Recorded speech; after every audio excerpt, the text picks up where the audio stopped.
एक समय की बात है कि एक गांव में एक निर्धन परिवार रहता था। परिवार में सिर्फ 3 ही लोग थे, माता पिता और एक छोटा बालक। पिता ने पास के गांव की स्कूल में अपने बच्चे का नाम लिखवा दिया था। बच्चे का नाम था माधव। स्कूल जाने के बीच में एक जंगल पड़ता था। पहले दिन बच्चा स्कूल गया। लौट कर जब आया तो उसने कहा, पिताजी मुझे रास्ते में बहुत डर लग रहा था। तो पिताजी ने कहा, बेटा तुम्हें किस बात का डर, तुम्हारे साथ तो गोपाल हैं। बच्चा शांत हो गया। दूसरे दिन स्कूल गया। जैसे ही जंगल का बाहरी किनारा आया, उसने आवाज़ दी, गोपाल भैया, गोपाल भैया, मुझे डर लग रहा है, आ जाओ। तो एक उससे थोड़ा बड़ा बालक आ गया। बोले, मैं आ गया हूँ माधव। और साथ साथ वो लोग चल के स्कूल चले गए। अब तो रोज़ का नियम बंध गया।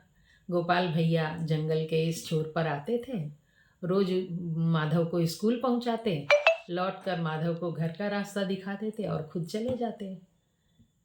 एक बार स्कूल में बड़े गुरुजी का श्राद्ध था। तो जो अन्य शिक्षक थे उन लोगों ने सबको कहा, सभी बच्चों को, कि कुछ न कुछ लेके आए जिससे श्राद्ध का कार्य पूरा हो सके। सभी बच्चे कुछ लेकर आए। इधर छोटा ये माधव अपने घर में गया तो उसने व्यवस्था नहीं देखी किसी चीज़ की। तो उसने अपने माता पिता से कुछ नहीं कहा। सोचा कि मैं गोपाल भैया से कह दूंगा, कुछ ले लूँगा।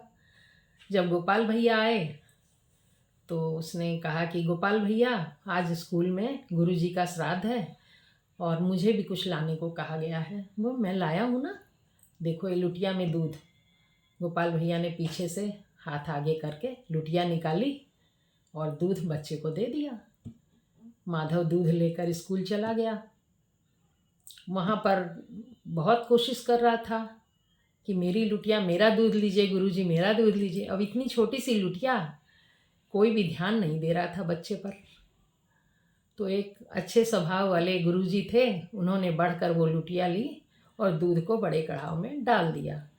जैसे ही लुटिया का दूध कढ़ाव में गिरा, कढ़ाव बुरी तरह भर गया। सब आश्चर्यचकित हो गए कि ये इतना सा दूध और कैसे भर गई कढ़ाई। तो सबने पूछा, बेटा ये दूध कहाँ से लाए हो? बोले, मैं तो गोपाल भैया से लाया हूँ। तो कहाँ रहते हैं वो जंगल में रहते हैं। तो हमें भी मिलवाओगे? वो तो जान गए थे कैसा आश्चर्यमय दूध है। सब एकदम आश्चर्यचकित हो गए उस दूध को देख के। अवश्य ही कुछ इसमें विशेषता है, ये सिंपल दूध नहीं है।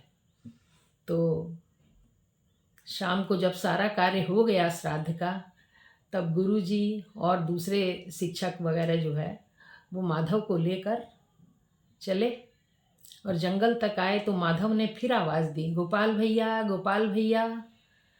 तो उधर से आवाज़ आई कि आज तो तुम अकेले नहीं हो माधव, आज तो गुरुजी तुम्हारे साथ हैं, तो आज तो तुम्हें डर नहीं लग रहा होगा।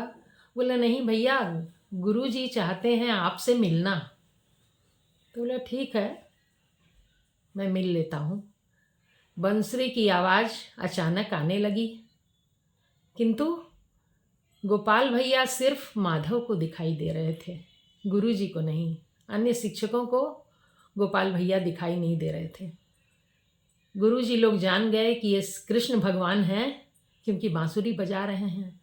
तो इस सात्विक बच्चे के साथ, ये अखंड विश्वास वाले बच्चे के साथ आने से गुरुजी लोगों को भी कन्हैया की बांसुरी का स्वर सुनने को मिल गया, उनका भी भाग्य खुल गया।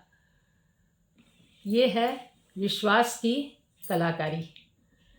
अगर हम प्रभु पर अखंड विश्वास रखते हैं, वास्तव में उनके चरणों में स्वयं को समर्पित करके कोई भी मांग ऐसी रखते हैं तो अवश्य पूरी होती है।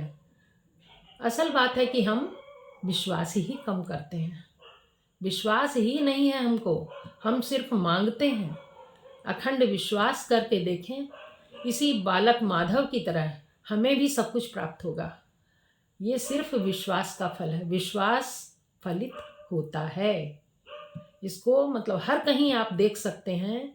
अगर अत्यंत दुख के काल में, अत्यंत आवश्यकता के काल में अगर भगवान से हम लोग बिल्कुल नत होकर अगर प्रार्थना करते हैं और कुछ मांग लेते हैं तो अवश्य भगवान देते हैं। भगवान की भक्ति का फल यही है। किंतु श्रद्धावान होने की ज़रूरत है। हमको अखंड विश्वास करना चाहिए, तब ऐसा कुछ होगा।